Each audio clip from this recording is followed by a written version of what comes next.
this world wasn't always so small and petty. Thousands of years ago, while the rest of men prayed to gods, the Valyrians became them. Through magic or sheer will, they mastered the greatest creatures in history. A horse grants man dominion over the land, a ship over the sea. But dragons gave us the sky, and everything and everyone beneath it. At its height, my ancestors ruled the known world. Whatever parts we didn't weren't worth knowing.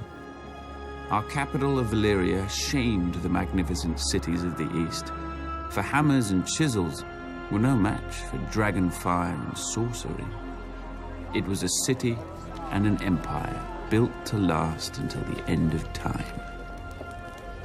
It didn't. 400 years ago, the doom fell on Valyria. Mountains cracked open like eggs, lakes and rivers boiled, fountains of fire, ash and smoke spewed from the ground, so high and so hot that even dragons burned in flight. The land splintered, and the angry sea rushed in. In hours, the greatest city in history became history. But my ancestors didn't burn or drown with the rest of their race. 12 years before the doom, despite the sneers of his rivals, Aenar Targaryen abandoned the capital with his family. Legends claim that his daughter foresaw the destruction of the city in a dream. More likely, Aenar met with some mishap at court and chose exile over execution. He and House Targaryen slinked away to a dreary, remote, god-forsaken island. Forsaken no longer.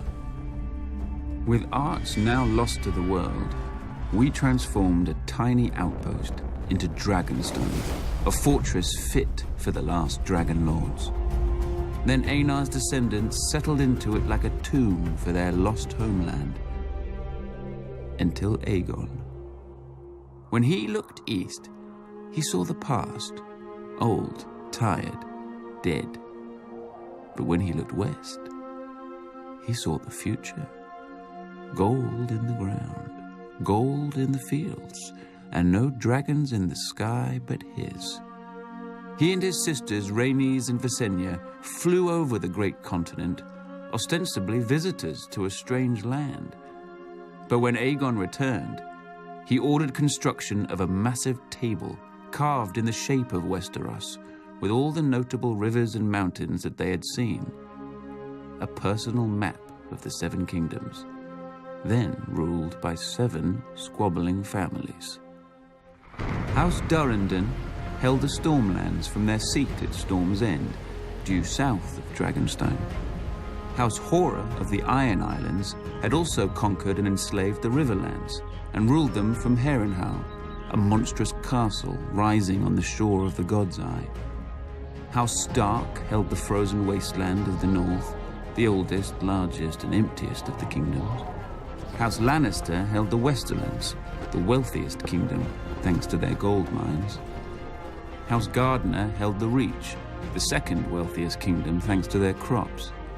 House Arryn held the Vale, or rather the Vale held them. The mountains were impassable, except through the Bloody Gate, which had never been taken. House Martell held the deserts of Dorne, probably because no one else wanted them. Together, the 7 kingdoms made Westeros, a realm that wasn't yet a realm, ruled by great families who didn't know what greatness was. Aegon would teach them.